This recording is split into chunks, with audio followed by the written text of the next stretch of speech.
naisip. Ito na si Lady Liwanag. May sarili kapalaran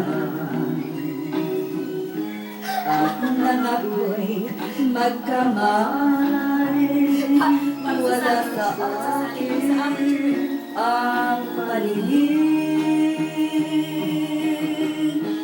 Bakit ito ang palag mo? Ang siyang nagtanong sa may kapalan kung ba't ako nagkaganito.